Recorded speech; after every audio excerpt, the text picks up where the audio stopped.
আসসালামু আলাইকুম। সবাইকে জানাচ্ছি পবিত্র মাহে রমজানের শুভেচ্ছা।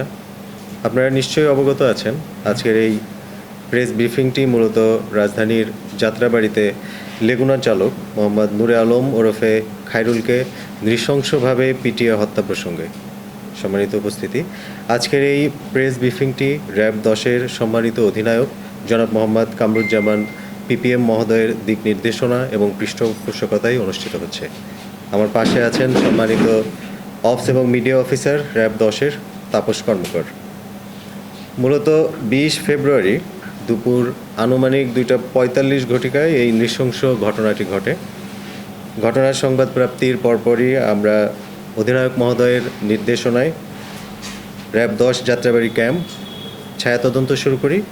এরই প্রেক্ষিতে এজাহার নামীয় 5 নং আসামি মোহাম্মদ সোহান মুন্সিকে মামলা রুজু হবার 12 ঘন্টার মধ্যেই 21শে ফেব্রুয়ারি আমরা গ্রেপ্তার করতে সক্ষম হই। তাকে আমরা কুতুবখালী মাছের আড়ত থেকে গ্রেপ্তার করি।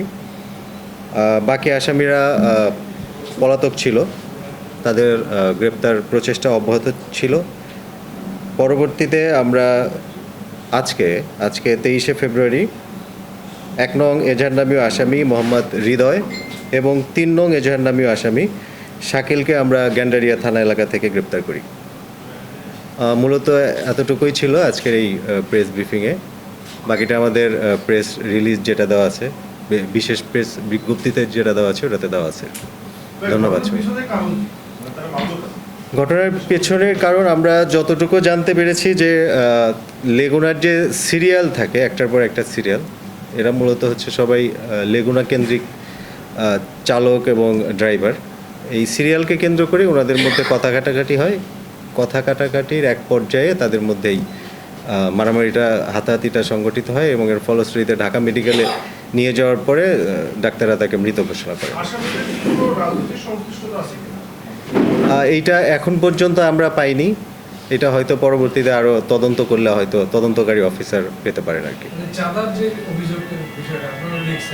জি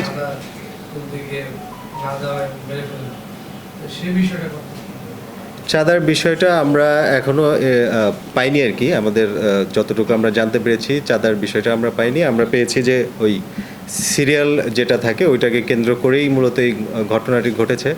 পরবর্তীতে হয়তো তদন্তকারী অফিসার তদন্ত করলে হয়তো ফার্দার আরও ইনফরমেশন পাবে আর কি। ইন্ধনের আমরা এখন পর্যন্ত কোনো তথ্য পাইনি বা ইনফরমেশন আমাদের কাছে নেই। এটা আরও তদন্তের দরকার আছে আর কি এই বিষয়ে বলতে গেলে। না, ওদের আমরা পাইনি আর কি, রাজনৈতিক সংশ্লিষ্টতা নেই। কিন্তু ওদের নামে হচ্ছে মামলা আছে আর কি, কারো মাদক মামলা, কারো হচ্ছে ডাকাতি প্রস্তুতির মামলা, এরকম মামলা রয়েছে। আচ্ছা, এই লেগুনাগুলো আমরা জানি যে এই লেগুনাগুলো আসলে আগেও চলতো, যেটা আসলে স্ট্যান্ডের কোনো বৈধতা কখনোই ছিল না, এবং এই স্ট্যান্ডে অনেক রকমের বিষয় প্রতিনিয়ত হয় এবং এই লেগুনার মধ্যে কিন্তু অনেক রকমের অভিযোগ থাকে, অ্যাক্সিডেন্ট সহ অনেক অভিযোগ কিন্তু থাকে।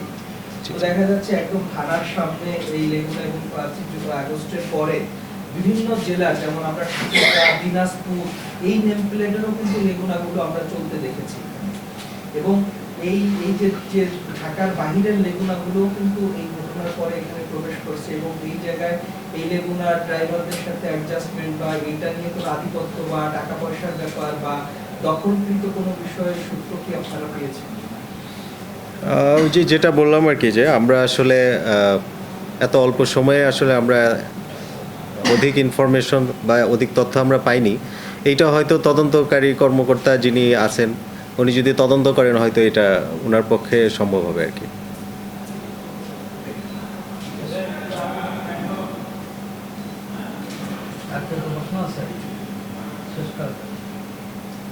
ঠিক আছে, ধন্যবাদ সবাইকে।